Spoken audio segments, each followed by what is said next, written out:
अंबेडकर कौन थे। गांव मोहल्ले में जब चट्टी चौराहे पर चाय पीने बैठना, तब यूं ही जिक्र छेड़ देना कि डॉक्टर अंबेडकर का इस देश को बनाने में क्या योगदान है।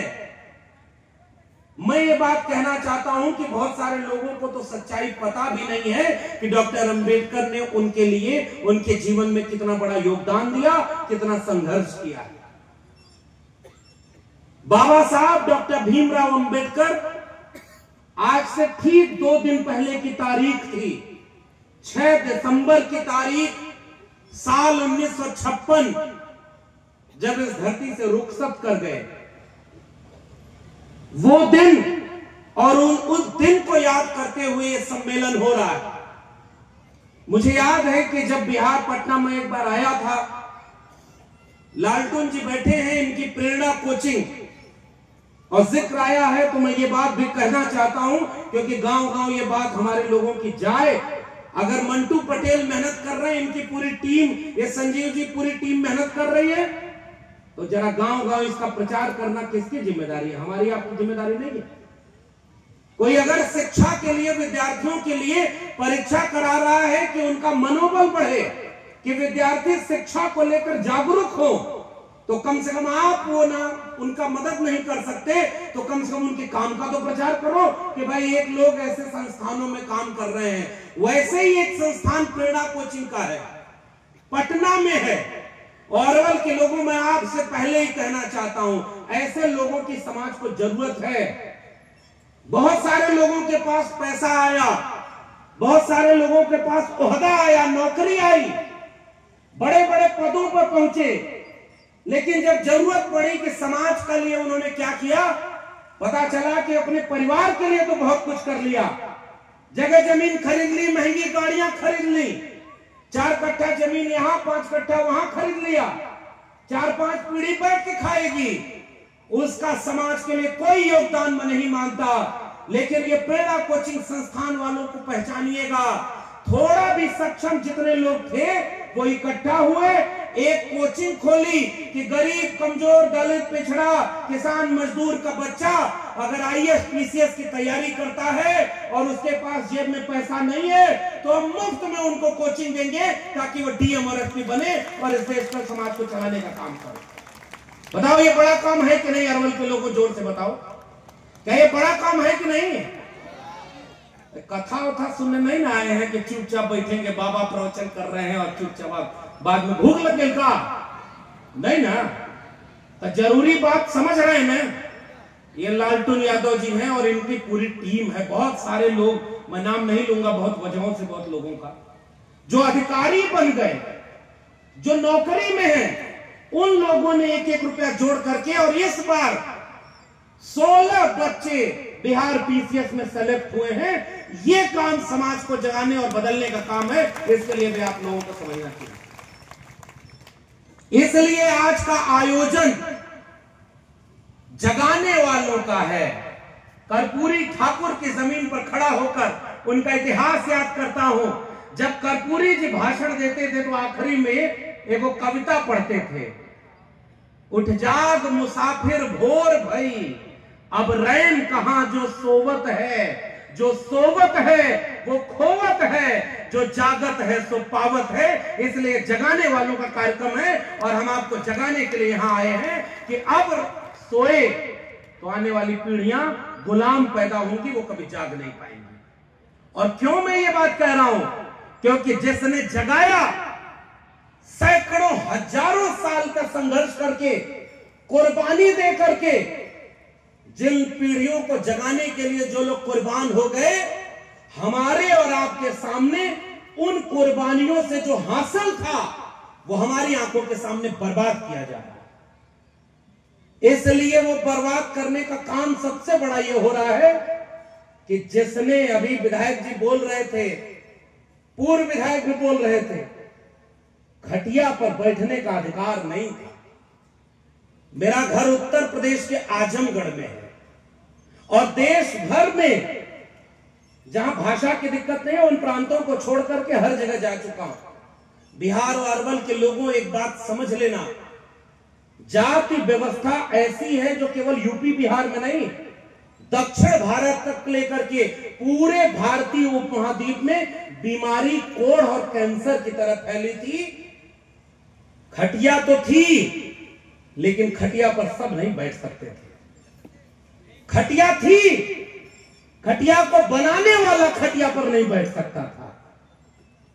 खटिया में जो लकड़ी लगी है उसको बनाने वाला बढ़ई उस खटिया पर नहीं बैठ सकता था। उसमें जो धागा है जिससे खटिया बुनी गई है उस वो बनाने वाला भी उस खटिया पर नहीं बैठ सकता था। जो सामंतशाही था, बनाने के बाद खटिया जिसको दे दी गई, बेगारी में गई तो कुछ नहीं मिला महंताना, लेकिन खटिया जिसकी थी उसने कभी खटिया पर उनको बैठने नहीं दिया। फिर हजारों साल उस खटिया के बराबरी का संघर्ष हुआ। एक तारीख आई 26 नवंबर 1949, इस देश में भारत का संविधान लागू हुआ। उसने कहा कि अब इस देश में कोई खटिया ऐसी नहीं रहेगी जिस पर जाति देख करके कोई बैठने नहीं देगा। अब बैठेंगे तो सारे बराबर में बैठेंगे। उस किताब का नाम है भारत का संविधान। रास्ता तो दे दिया उस संविधान ने, लेकिन ये बात कहकर के बाबा साहब डॉक्टर अंबेडकर 25 नवंबर 1949 को चेतावनी दे गए, भारत के लोगों, संविधान कितना भी अच्छा क्यों ना हो, अगर उसे लागू करने वाले लोग अच्छे नहीं हुए तो वो कागज का पुलिंदा मात्र बन। वहां जाके कहता बाबा इलाज करा था, बाबा इसे छू दिए सारा इलाज हो गया। बताइए इससे इलाज होता है? तो कोई बाबा हमारे गांव में मेरे पिताजी पुराने कॉमरेड थे। पिताजी के यहाँ एक बार हम लोग बचपन में छोटे थे, जादूगर आया, ऐसे धूल उठाया और मंत्र फूका और उसका रुपया बना के दे दिया। सब लोगों से कहा कि अब 10-10 रुपया झोली में डाल। हमारे पिताजी ने पकड़ के उसको कहा कि जब मिट्टी से पैसा बनाने की कला तुम्हें आती है तो यही बैठ 100 रुपया बनाओ, 50 तय रखिए, 50 हमके दे, तोरो गरीबी दूर हमरो गरीबी दूर।